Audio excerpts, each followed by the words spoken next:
दोस्तों, हमारा प्रयास है कि इस तरह के वीडियो आपको लगातार देते रहें।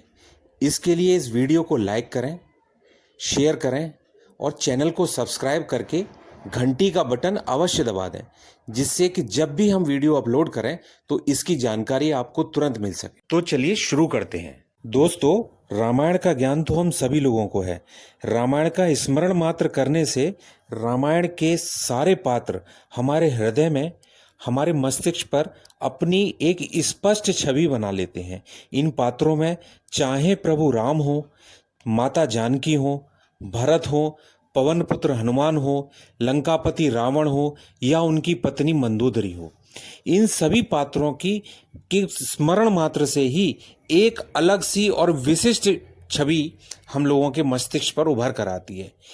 दोस्तों, इन पात्रों में से अधिकांश पात्रों के बारे में हम लोग काफ़ी कुछ जानते हैं, परंतु इन पात्रों में से एक पात्र ऐसा भी है जिसके बारे में बहुत कम जानकारी है, और वह पात्र है मंदोदरी, लंका नरेश की पत्नी मंदोदरी। तो दोस्तों, इस वीडियो में हम ये जानेंगे कि मंदोदरी का जन्म कहाँ हुआ, रावण से उनका विवाह कैसे और किन परिस्थितियों में हुआ, उन्होंने विभीषण से पुनः विवाह क्यों किया, भगवान शिव से मंदोदरी का क्या संबंध था, माता पार्वती ने मंदोदरी को क्या शाप दिया था। पुराणों में कथा आती है जिसके अनुसार मधुरा नाम की राक्षसी कैलाश के पास से गुजर रही थी। वहां उसने देखा भगवान शिव धूनी रमाए अपनी तपस्या में लीन है और माता पार्वती भी कैलाश पर नहीं है। वह भगवान शिव के रूप पर आकर्षित हो जाती है और भोले शंकर को रिझाने का प्रयत्न करने लगती है। रिझाने के लिए मधुरा नृत्य करने लगती है।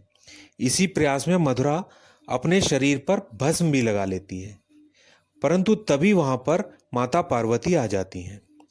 मधुरा को इस प्रकार शंकर जी को रिझाने का प्रयत्न करते देख माता पार्वती क्रोधित हो जाती हैं और मधुरा राक्षसी को शाप दे देती हैं कि वह मेढक बन जाए और 12 वर्ष तक वहीं कहीं किसी कुएं में पड़ी रहे। शाप का बोध होते ही मधुरा का भ्रम टूट जाता है और वह विलाप करने लगती है। मधुरा की यह दशा देखकर भगवान शिव को दया आ जाती है और वे माता पार्वती से मधुरा के शाप को कम करने का आग्रह करते हैं, जिस पर माता पार्वती शाप तो कम नहीं करती, परंतु ये कहती हैं कि अगर वह इस शाप की अवधि में भगवान शिव की आराधना करती है तो अंत में वह एक सुंदर आकर्षित युवती का रूप ले लेगी। इस प्रकार मधुरा मेढकी के रूप में 12 वर्ष तक कुएं में पड़ी रहती है। अब ये जानते हैं कि राक्षसी मधुरा मंदोदरी कैसे बनी। असुरों के राजा मयासुर और उनकी अप्सरा पत्नी हेमा के 2 पुत्र थे। उनकी ये आकांक्षा थी कि उनको एक पुत्री हो। पुत्री प्राप्ति के लिए दोनों ने कठोर तपस्या आरंभ कर दी, जिससे भगवान प्रसन्न होकर उन्हें पुत्री प्रदान कर दें। इसी समय मधुरा, जो कि मेढक के रूप में एक कुएं में पड़ी थी, के शाप के 12 वर्ष पूरे हो गए और वह मेढक से अपने वास्तविक रूप में परिवर्तित हो चुकी थी, जो कि बहुत सुंदर और आकर्षित था, परंतु वह अभी भी कुएं में ही पड़ी हुई थी। मधुरा ने सहायता के लिए पुकार लगाई, क्योंकि पास ही मैं राक्षस और उनकी पत्नी हेमा तपस्या कर रहे थे, तो उन्होंने ये पुकार सुनी और परिवर्तित मधुरा राक्षसी को, जो कि अब बहुत आकर्षित युवती थी, को बाहर निकाला और उनको अपनी पुत्री के रूप में गोद ले लिया। तो दोस्तों, इस प्रकार मधुरा राक्षसी मंदोदरी बन गई। अब ये जानते हैं रावण ने मंदोदरी से विवाह कैसे किया। एक बार लंकापति रावण असुरों के राजा मयासुर के पास आया। वहां उसने मंदोदरी को देखा। रावण मंदोदरी के रूप से बहुत आकर्षित हुआ और मयासुर से अपनी पुत्री मंदोदरी के विवाह का आग्रह करने लगा, परंतु मयासुर ने इस प्रस्ताव को ठुकरा दिया।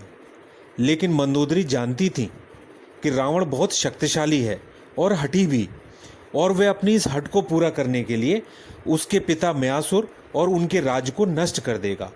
इसी कारण मंदोदरी ने रावण के विवाह के प्रस्ताव को स्वीकार कर लिया और वह लंकापति रावण की महारानी बन गई। मंदोदरी के 2 पुत्र थे, मेघनाथ और अक्षय कुमार। मंदोदरी रावण के विपरीत धर्मपरायण पतिव्रता स्त्री थी, जिसके कारण मंदोदरी को पंचकन्या यानी अहिल्या, द्रौपदी, सीता, तारा शामिल किया गया है। सीता के अपहरण के पश्चात मंदोदरी ने रावण को अनेक बार समझाया कि वह सीता माता को आदर सहित प्रभु राम जी को सौंप दें और क्षमा याचना कर लें। मंदोदरी ने रावण के इस समझाने के लिए अपने पिता मैं दानव की भी सहायता ली, परंतु दुर्बुद्धि रावण को समझाने के सभी प्रयास असफल रहे। युद्ध में मेघनाद की मृत्यु हो जाने के पश्चात मंदोदरी ने पुनः रावण को समझाने की चेष्टा की, परंतु रावण के न मानने पर एक पतिव्रता स्त्री की भांति मंदोदरी ने रावण के सकुशल लौटने की प्रार्थना की।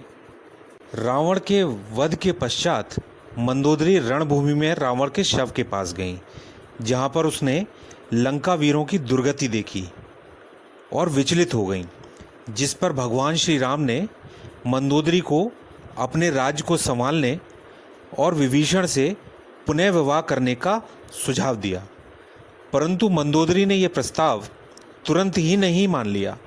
कथा के अनुसार मंदोदरी ने स्वयं को एक भवन में कैद कर लिया और कुछ समय पश्चात लंका के राज्य को नीति और धार्मिक रास्ते पर चलाने हेतु विभीषण से पुनः विवाह कर लिया।